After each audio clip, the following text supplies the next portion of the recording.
ఓ ప్రభువా,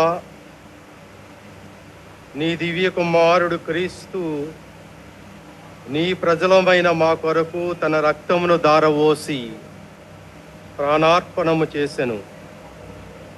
ఈ రీతిగా పాస్కా క్రియను నెరవేర్చును.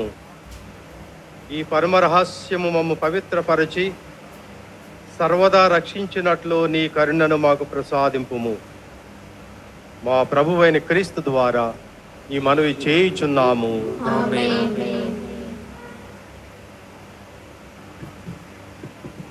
మొదటి పట్టణం చదువుకుందాం.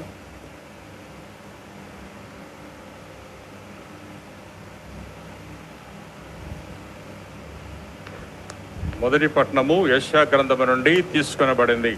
52వ అధ్యాయము. దానికి మనం వివరణ ఒకసారి ఆలకిద్దాం.